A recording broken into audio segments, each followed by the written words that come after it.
Memang ya ini Bapak ini luar seperti biasa. juga akuntan, menyelesaikan banyak masalah. Iya. Saya itu udah pelawak rasa akuntan itu saya. Semua masalah saya selesaikan. Istirahat dulu nggak apa-apa ya. Sambil kamu duduk dulu aja nggak apa-apa mas. Makan-makan pulang dulu nggak apa-apa nanti saya panggil.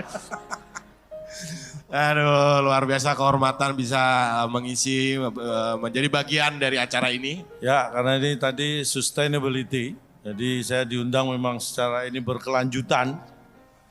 Cuma sayangnya 4 tahun sekali. Harusnya sustainability-nya bukan hanya kongresnya, tapi ulang tahunnya, Prof. Ya kan? Nanti ulang tahunnya itu yang tiap tahun. Kalau kongres kan 4 tahun sekali. Bayangkan itu ya 4 tahun sekali. Ini kalau saya menyerahkan hidup saya pada IAI, saya kerja 4 tahun sekali. Ini apa enggak luar biasa nih. Tapi apapun ya, saya itu kalau udah sama IAI sudah seperti keluarga sendiri. Maka saya datang ke sini saya nggak pernah mikir duit dulu itu nggak pernah saya. Wah, nggak pernah mikirin duitnya. Saya untuk IAI nggak pernah mikir duit dulu. Nggak pernah mikir duit dulu? Nggak pernah lah. Buat apa mikir duit dulu? Duit dulu kan udah nggak laku ya Prof ya. Mikirnya duit sekarang yang masih laku, duit dulu dipikirin. Pokoknya begitu Prof telepon, oke, gitu ya. Loh enggak juga, pas di telepon Prof Mo itu saya, dilema Prof. Waktu dapat telepon ngisi itu saya, ini pilihan berat ini saya terima atau saya ambil gitu kan. Saya nggak bisa tidur beberapa malam. Akhirnya saya putuskan, ini saya terima. Karena kalau nggak saya terima nih diambil orang lain, Bu.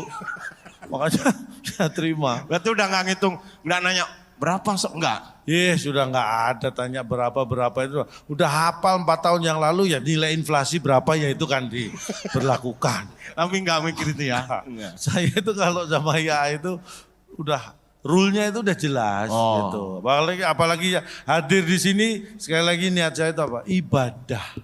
Niat saya itu pahala. Duit? Duit itu hanya syarat sah ibadah. Jadi kalau ibadahnya ini sholat, duit itu hanya wudunya. Jadi tanpa wudu, sholatnya nggak sah.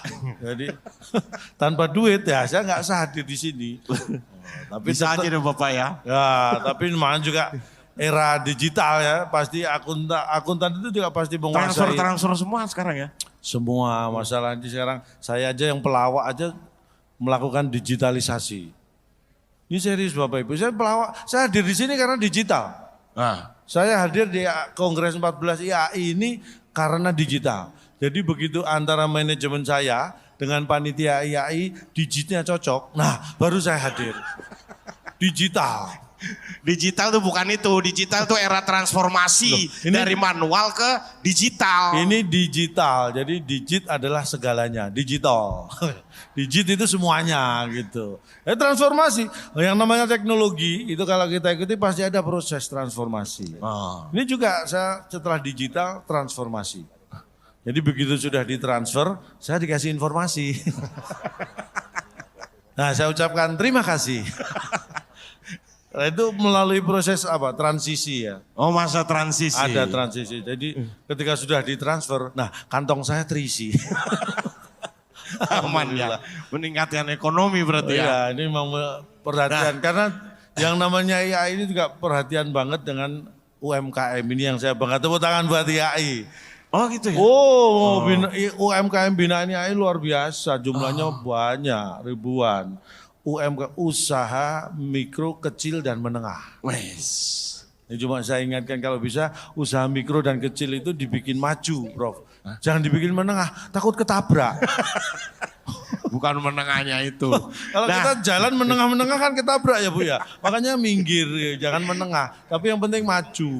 Ini berkaitan dengan uang. Kan akuntan ini ngaudit. Masuk, keluar, masuk. Biasa. Bapak sendiri dalam keluarga ada audit nggak? Nerima gitu. Kalau saya ada Pak biasanya tuh Pak. Ini kalau ini terus terang ya, Bapak Ibu, hanya ada 2 orang berdiri di panggung. Saya ingin tunjukkan bahwa walaupun hanya 2 orang, kualitas beda. Kita buktikan.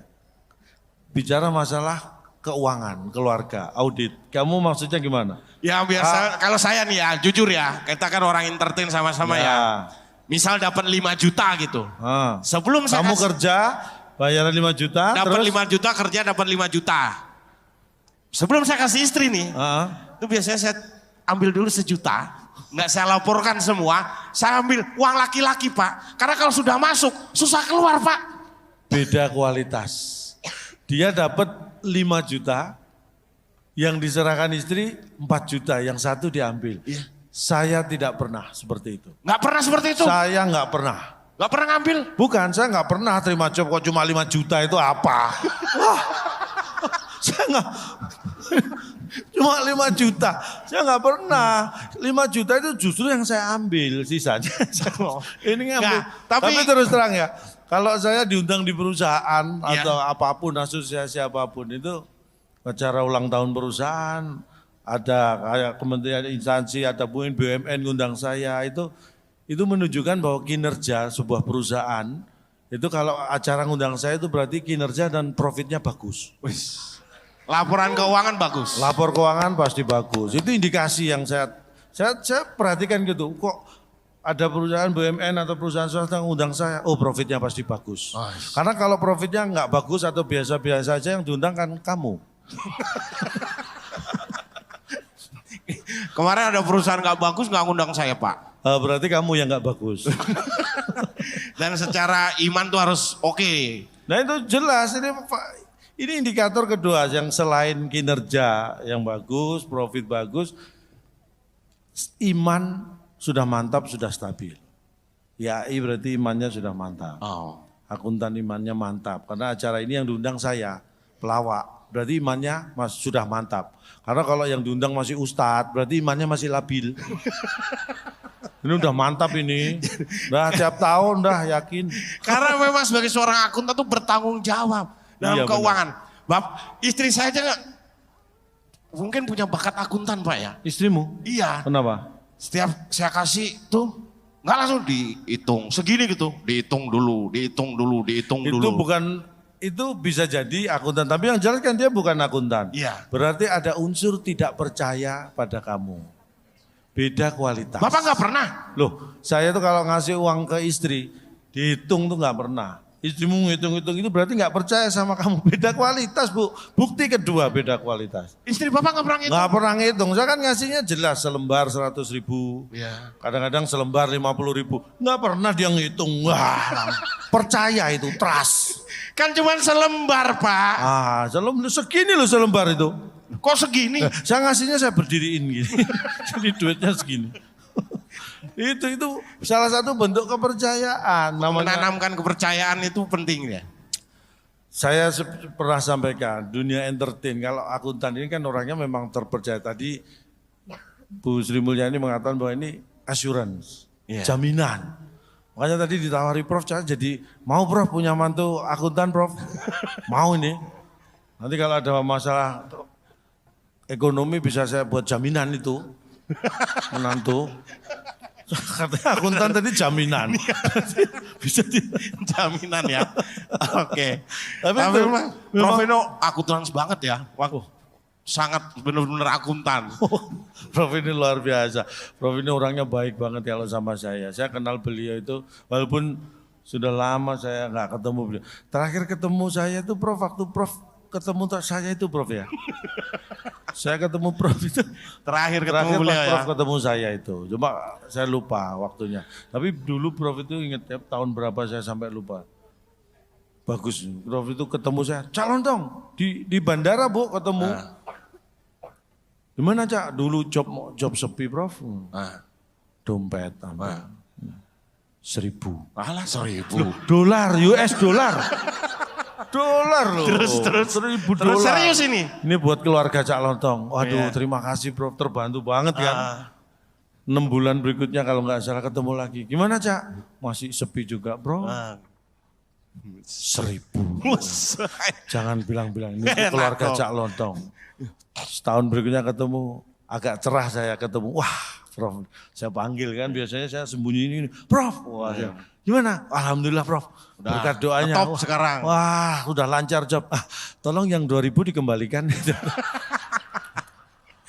Itu menunjukkan beliau itu akuntan. Ingatannya kuat. Lebih ke soft loan ya. Hitung-hitungannya Pak. Lebih ke soft loan ya. Ya, Tapi sama. luar biasa. Itu. Jiwa akuntannya itu luar biasa banget kalau namanya Prof tuh. Iya. Saya tadi tukar-menukar nomor handphone. Orang Kasih- biasa kan ngasih nomor handphone, langsung dicatat. 0811 dicatat. Dicatat. Kalau Prof? Di jumlah. Akuntan. Saking Akuntan akuntannya, banget. tukar nomor handphone di jumlah. Akuntan banget. Akuntan banget memang. Berarti bapak saya dulu akuntan.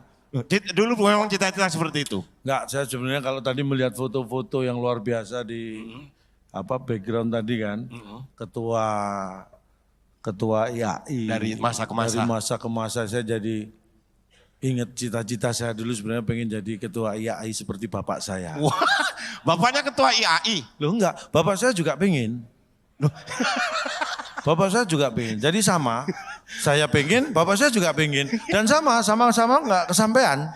Ya bapak saya juga pingin kalau gitu. Jangan-jangan kamu adikku. Enggak Pak. Kok bapakmu Bukan pengen? itu. Ya kan Bukan itu. saya bilang saya pengen jadi ketua IAI seperti bapak saya. Bapak saya juga pengen, bukan bapak saya pernah jadi ketua IAI. Bukan ya. Sama-sama pengennya. Kalau pengen, tapi memang kalau bapak pernah tertarik nggak? Kan insinyur kan, punya tertarik dengan dunia. Pernah dulu masuk ekonomi, kepikiran nggak masuk ke ekonomi dulu Pak? Saya itu sebenarnya gini, kalau dibilang saya insinyur gini, aduh. Walaupun benar tapi itu minder saya Bu. Sering disebut insinyur itu minder. Kalau prof, ini doktor, gelar-gelar itu kan bikin bangga. Saya disebut Gelarnya apa? 12 ya. Permano tadi Bu Sri Mulyani gelar 12. Wih, ada. Bro, pinjam 2 aja loh bro. Biar saya Pinjam 2. Ada dipinjam 2 masih 10 masih banyak juga. Ada PhD, nah segala-galanya. Oh saya dokter, ada, saya dulu kan PhD juga, cuma sudah saya tanggalkan. Oh gitu ya. Bisa hard delivery saya. Tapi kalau background saya yang jelas, bukan PhD, tapi LED. Light Economy Ya. Degree. Jadi saya lulusan sederajat dengan ekonomi lemah. Light Economy Degree. LED. Kan beliau PSD, Iya. Bapak LED, ya. Iya, Saya iya, iya. ekonomi yang ringan dan lemah lah saya. itu. Benar. Tapi memang benar. Saya itu Kan ngatur ekonomi deh, ngatur ekonomi keuangan di keluarga Bapak. Ini. Saya itu orang, walaupun saya orang teknik, tapi saya masalah ekonomi sedikit banyak, saya tahu sedikit lah. Iya. Ya, makanya saya ingin menyampaikan kaitannya perkembangan ekonomi outlook ya, 2023. Wes. Tolong Bapak Ibu kalau ada kertas dan pulpen tolong disimpan, nggak perlu. Karena nggak ada yang perlu dicatat dari omongan saya. Jadi kalau saya melihat memang pengaruhnya luar biasa bagaimana terjadinya perang Ukraina dan Rusia. Itu dampaknya terhadap ekonomi, makanya kalau tadi IAI peduli dengan usaha kecil, mikro, kecil dan menengah. Saya akan melihat pengaruhnya terhadap ekonomi mikro dan makro. Wes. Paham Bapak? Oh makro saya paham, ekonomi makro saya paham. Apa? Makro itu kalau ditinggalkan dapat pahala, dikerjakan nggak apa-apa. Itu makruh. Hah? Makruh. Bukan makro. Saya kira makro ekonomi itu kalau Beda ditinggalkan Pak. bagus, kalau dikerjakan nggak apa-apa, nggak dosa gitu, bukan ya. Tapi itulah sedikit banyak karena selalu ikuti aturan ekonomi itu saya bagi duit dengan istri, Ya. itu saya pakai aturan Bank Indonesia. Masa? Iya benar, makanya dulu perjanjian pranikah dengan istri. Uang dengan gambar pahlawan laki-laki untuk suami, uang dengan gambar pahlawan wanita untuk istri. Pembagiannya gitu Bu. Jadi alhamdulillah 5.000 uang pecahan yang sering dipegang istri saya. Sampai sekarang. Jadi terima kasih juga pemerintah Indonesia mengeluarkan uang pecahan masih banyak gambar pahlawan laki-laki. Nah. Cuma yang terbaru, pecahan terbaru ini rawan terjadi konflik antara saya dan istri. Kenapa? Karena pecahan uang yang terbaru ini semua gambar depannya lebih dominan pahlawan laki-laki. Tapi semua baliknya gambar penari perempuan. Ini bisa rawan rebutan ini. Makanya saya akan usulkan kalau bisa diberi nama laki-laki lah. Ya, walaupun penari perempuan dikasih nama Hendro apa siapa yang sering saya sebut. Biar dikira laki-laki gitu. Memang suami istri hubungan itu kepercayaan itu penting. Kalau saya punya istri akuntan atau saya profesi akuntan pasti jaminan lah. Istri percaya, saya percaya itu. Karena saya entertain, istri juga bukan akuntan. Jadi kadang-kadang walaupun dasarnya itu sayang, cinta. Tapi kecurigaan itu mesti ada. Bener Bu? Dulu apalagi awal-awal menikah. Awal menikah. Saya itu setiap pulang kerja handphone itu mesti digeledah. Padahal handphone dulu cuma bisa telepon, SMS. Digeledah sama istri. Pulang kerja mesti dilihat. Di kontaknya ini ada nama-nama yang mencurigakan apa enggak. Dicurigai saya padahal udah merasa lempeng enggak neko-neko. Pernah dia lihat ada nama kontak di handphone saya Mak Lampir. Curiga, istri curiga. Masa ada orang namanya Mak Lampir. Dipencet sama dia penasaran. Siapa ini? Dia kaget. Yang bunyi handphone dia sendiri. Dia baru tahu saya beri nama Mak Lampir di handphone saya. Kita udah gak neko-neko masih dicurigai bro. Kadang-kadang akhirnya setelah itu udah kapok. Gak pernah geledah-geledah lagi. Lah Bapak kebangetan. Masa ngasih nama Mak Lampir kan bisa selain nama cintaku, sayangku gitu. Saya kan gak suka bohong. Malah jadi ketahuan. Yang lain dong Pak. Tapi sebentar. Yang lain kan bisa yang lain. Mumpung inget nih. Tadi waktu di ruang tunggu, kamu ke kamar kecil kan handphone kamu tinggal. Handphonemu. Iya. Kenapa istriku telepon kamu? Itu jatuh. Kenapa istriku telepon kamu? Itu. Ini istriku, istri saya sendiri Pak. Istriku, saya kasih nama istriku. Saya tuh nyimpen nama istriku di handphone saya itu istriku. Handphonenya Akbar bunyi, loh kok istriku telepon Akbar? Mungkin nih telepon saya nggak keangkat ya Bu ya. Saya lihat kok nggak ada miss call. Kenapa istriku telepon kamu? Ini istriku, istri saya sendiri. Ganti istrimu. Lah, bikin deg-degan istriku. Telepon ke handphonemu. Ganti istrimu gitu loh. Banyak kepercayaan itu penting. Saya itu kalau sama istri udah kadang-kadang saking jengkelnya saya bilang gini loh Bu. Saya akan panggil dia kan mama. Gini loh Bu. Nah, mama katanya. Kamu ibu mertua. Gini loh Bu. Saya akan kasih tahu anak ibu. Gitu. Gini loh Ma. Aku sama kamu itu gak terpisahkan. Gak bisa hidup satu tanpa lainnya. Ibaratnya itu kamu sama aku itu udah kayak handphone sama SIM card. Gak terpisahkan. Lengket kemanapun. Nempel terus. Seneng dong istri. Seneng istriku. Kan dia gak tahu handphone sekarang SIM cardnya bisa 2 Pak ya. Gak tahu dia. Gak saya kasih tahu. Yang satu nomornya kan bisa yang injek. Nomor injek gitu. Aman itu. Pernah digeledah pernah enggak? Siapa? Kan sekarang kan era digital, kita tahu rahasia kita nih belak-belakan aja nih laki-laki atau kan semua di sini nyimpen foto, data apa, era digital semua di sini. Bayar-bayar aja sekarang Pak. Udah era-era cashless kan, sekarang cashless. Tidit, bayar semuanya. Ini akuntan, kamu jangan jorok. Jorok apa? Belanja pakai didit. Enggak, bukan. Itu tadi ngomong apa kamu? Bayar, Bapak nggak pernah dengar semua ya Bu ya? Pak, tadi Bapak nggak pernah ke minimarket? Sering. Nah ini dikasih jeda tadi enggak. Kaget saya. Kalau bisa belanja pakai didit bisa belanja banyak.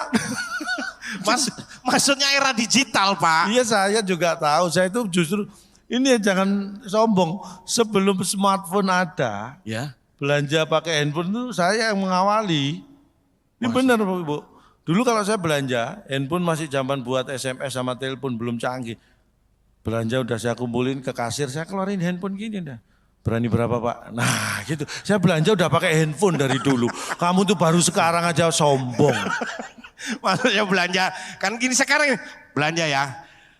Belanja dulu kan fisik ya, sekarang lewat online bisa. Bisa, cuma istri saya itu memang hobi belanja online, apalagi masa pandemi. Seminggu itu minim paket 3 datang ke rumah bro. 3 kali tuh.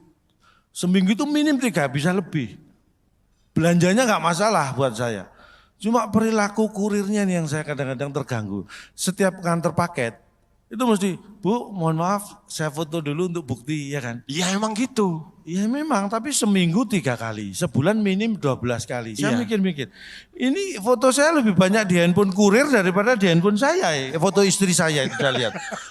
Akhirnya penasaran, kurirnya, Mas ini Mas, tuh Pak, handphone saya. Istri saya semua fotonya Pak. Ya ampun udah pakai daster lagi. Nah hapus ini, ngeselin itu. Makanya perilaku online tuh kadang-kadang gitu. Makanya saya dulu beda memang, perilaku belanja itu beda. Belanja di mana sih kalau belanja di mana? Ini contohnya ya, dulu kalau saya masuk mall, itu pertama kali yang saya cek, saya itu orang yang peduli dengan kebersihan. Jadi pertama kali masuk mall, apalagi mall yang belum pernah saya datang, yang saya cek mesti toilet dulu, kamar kecilnya dulu. Toilet? Restroom saya cek, begitu masuk ke resepsionis, restroomnya mana Mas? Saya cek. Kalau sampai restroomnya nggak bersih, nggak nyaman, saya mending pindah mall. Itu prinsip buat saya, restroom itu harus nyaman, harus bersih. Kenapa? Karena itu bermanfaat. Pas saya belanja sama istri, nah begitu belanja istri sudah banyak, saya lihat nah ini waktunya ke kasir. Nah saya izin ke toilet. Saya lama-lamain di toilet Bu. Kan antriannya panjang ya kan. Iya. Jadi istri akhirnya bayar sendiri bro. Iya. Makanya saya pastikan toilet harus bersih dan nyaman. Karena saya pasti lama di toilet. Di situ banyak bapak-bapak juga. Istri kita di kasir semua Pak ya. Penuh Itu toilet. untuk ngakali ya. Yang pelawak cuma saya. Yang lainnya akuntan semua. Pindah pandai berhitung. Itu makanya itu paling penting. Tapi itu dulu Bapak Ibu itu dulu. Kalau sekarang saya begitu masuk mall sudah nggak peduli sama toilet. Wah mentang-mentang udah kaya. Misalnya saya masuk mall, Bapak ada yang bisa dibantu? ini toko nih ya. Mau beli apa Pak? Ambil semua. Wes. Itu yang mahal-mahal ambil semua. Mantap. Ambil semua sebelum istri saya datang. Ambil semua. itu Bu. Sembunyiin. Pelit Bapak ini. Bukan Bapak apa. Pak, Bapak kan pemasukan besar, seimbang dong pengeluaran juga disesuaikan. Bukan masalah seimbang. Buat saya itu begini loh. Saya tuh punya prinsip seperti AI, peduli dengan UMKM. Belanja sebenarnya bisa kemana aja, tapi saya mengutamakan belanja di UMKM. Tetap walau pendapatan diatur gitu ya. Iya, kayak istri ya misalnya. Istri sebenarnya bisa belanja di minimarket, supermarket bisa, tapi saya tetap suruh kamu belanja di warung-warung dekat rumah. UMKM itu kita hidupkan. Istri saya punya justru yang punya usul itu istri saya. Pak aku kalau belanja nggak usah ke minimarket, nggak usah ke supermarket, ke warung-warung tetangga. Kita hidupkan UMKM bagus. Lebih murah ya. Loh, di minimarket itu paling 50.000 dapat apa? Istri saya kalau di warung tetangga, warung sebelah itu 50.000 udah lengkap dapat beras, gula, kopi, teh, udah lengkap. Lebih murah memang. Bukan. Kenapa? Loh karena di warung tetangga kan belum ada CCTV.